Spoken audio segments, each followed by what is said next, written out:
సోదరులను మోసం చేసినారు. రాహుల్ గాంధీ గారు స్వయంగా వచ్చి అశోక్ నగర్లో ఛాయ్ తాగుకుంటూ ఫోటోలకు పోజులు ఇచ్చుకుంటూ మొదటి సంవత్సరంలోనే 2 లక్షల ఉద్యోగాలు ఇస్తా అని నరికిండు. మరి ఎక్కడ పోయినాయి 2 లక్షల ఉద్యోగాలంటే ఇవాళ కనీసంగా నిరుద్యోగుల గురించి ఒక్క మాట కూడా చెప్పే పరిస్థితి లేదు. కేసీఆర్ ప్రభుత్వం ఇచ్చిన ఉద్యోగాలకు వీళ్ళు కాగితాలు ఇచ్చుకుంటా మేమిచ్చినామని చెబితే మందికి పుట్టిన బిడ్డలు మా బిడ్డలు అని చెప్పుకుంటే రాష్ట్ర ప్రభుత్వం ఇవాళ చెప్తున్న అబద్ధాలు చూసి రాష్ట్రంలోని నిరుద్యోగులు నవ్వుతున్నారు. రాష్ట్ర వ్యాప్తంగా పిల్లలు నవ్వుతా ఉన్నారు.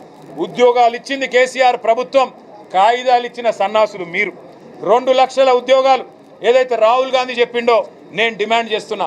దమ్ముంటే రాహుల్ గాంధీ అశోక్ నగర్కు 2 లక్షల ఉద్యోగాలు ఏమైనాయి, మొదటి సంవత్సరంలో చెప్పిన మాటలు ఏమైనాయి చెప్పాలని చెప్పి మేము డిమాండ్ చేస్తూ ఉన్నాం. అదేవిధంగా నిరుద్యోగ భృతి అన్నారు, యువ వికాసం అన్నారు, నిరుద్యోగ భృతి అన్నారు. 4000 రూపాయలు ఇస్తాం, కేసీఆర్ గారు మోసం చేసినారన్నారు. మరి ఇవాళ నిరుద్యోగ భృతి 40% మీ సమయం అయిపోయినా నిరుద్యోగ భృతి గురించి ఒక్క మాట లేదు.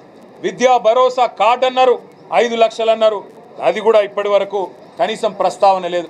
ఇంకా సిగ్గు లేకుండా ఉన్న గురుకులాలనే నడపలేని అసమర్థులు, ఉన్న గురుకులాలనే కనీసం నిర్వహించలేని అసమర్థులు, 80 మందికి పైచీలకు గురుకుల పాఠశాలల్లో పిల్లలు చచ్చిపోతే దాన్ని నివారించలేని వాళ్ళు ఇవాళ కొత్త స్కూల్ ఏదో కడతామని చెప్పి బిల్డప్ ఇస్తూ ఉన్నారు.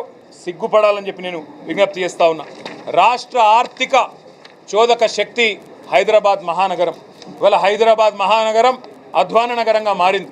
ముఖ్యమంత్రి గారు స్వయంగా మున్సిపల్ మంత్రిగా ఉన్న పెండింగ్ ప్రాజెక్టులన్నీ పెండింగ్గానే మిగిలిపోయినాయి. 42 ఫ్లైఓవర్లకు గాను 36 ఫ్లైఓవర్లు మేమే పూర్తి చేసినాం. ఆ మిగతా 6 కూడా పూర్తి చేయలేని అసమర్థ ప్రభుత్వం కాంగ్రెస్ ప్రభుత్వం. వైద్య రంగంలో అయితే ఇంకా సిగ్గుపడాల.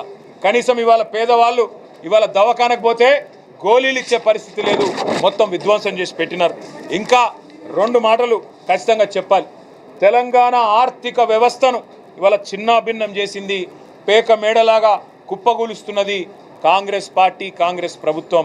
అందుకే మేము చెప్పినాం కరోనా వైరస్ కంటే ప్రమాదం కాంగ్రెస్ వైరస్ అని చెప్పినాం. మళ్ళీ ఈరోజు బడ్జెట్ ద్వారా అది స్పష్టంగా కనబడతా ఉన్నది. ఇంకా పెద్ద పెద్ద డైలాగులు, $1 ట్రిలియన్ చేస్తారట వీళ్ళు. $1 ట్రిలియన్ అంటే ఎన్ని సున్నాలు ఉన్నాయో కూడా వీళ్ళకి తెలియదు. కానీ $1 ట్రిలియన్ ఎవరో చెప్పినరు, వీళ్ళు చదివినరు తప్ప వీళ్ళకు ఉన్నదాన్నే కాపాడే పరిస్థితి లేదు. మీరు $1 ట్రిలియన్ ఆర్థిక వ్యవస్థ చేసుడు కాదు, $1 ట్రిలియన్ అప్పు చేసే దౌర్భాగ్యమైన పరిస్థితి కనబడతా ఉన్నది. కేసీఆర్ ప్రభుత్వం 10 ఏళ్లలో 4,17,000 కోట్ల రూపాయల అప్పు చేస్తే ఆ రోజు కారు కూతలు కూసింది కాంగ్రెస్ పార్టీ. ఈరోజు ఒక్క సంవత్సరంలో 160,000 కోట్ల